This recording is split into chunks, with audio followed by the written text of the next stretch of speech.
কুরআন সুন্নাহর আলো ছড়াতে আরো কিছু শুনুন।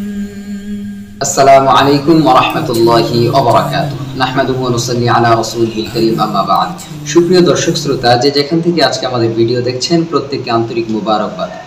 আজকে আমরা কুরবানি সম্পর্কে গুরুত্বপূর্ণ কয়েকটি মাসআলা সম্পর্কে আলোচনা করব ইনশাআল্লাহ। মুহতারাম হাজিরিন, সর্বপ্রথমে জানবো কুরবানি কার উপর ওয়াজিব। প্রত্যেক মুসলিম নরনারী, সুস্থ মস্তিষ্কের অধিকারী এমন প্রত্যেক ব্যক্তির উপর আল্লাহ তাআলা কুরবানিকে ওয়াজিব করেছেন নির্দিষ্ট একটি শর্তে, অর্থাৎ তাকে নিসাব সমপরিমাণ সম্পদের মালিক হতে হবে। নিসাব কতটুকু?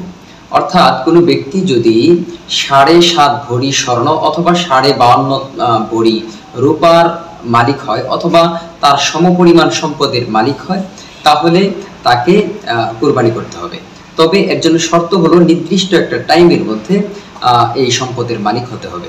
অর্থাৎ 10ই জিলহজ সুবহ সাদেক থেকে নিয়ে 12ই জিলহজ সূর্যাস্ত পর্যন্ত এর মধ্যবর্তী সময়ের মধ্যে যদি এই সম্পদের মালিক হয়ে যায়, তাহলে অবশ্যই তাকে কুরবানি করতে হবে, তার উপর কুরবানি ওয়াজিব।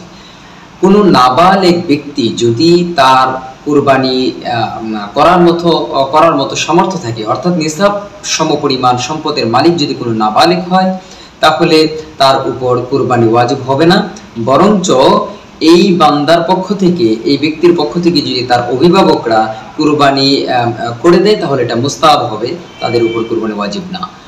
আরেকটা বিষয় হলো, কোনো গরিব যার উপর নিসাব সমপরিমাণ সম্পদের মালিক নয়, এমন ব্যক্তি যদি কুরবানির পশুকে ক্রয় করে ফেলে, তাহলে তার উপর সেই পশুটাকে জবেহ করা, কুরবানি করা ওই ব্যক্তির উপর ওয়াজিব হয়ে যাবে।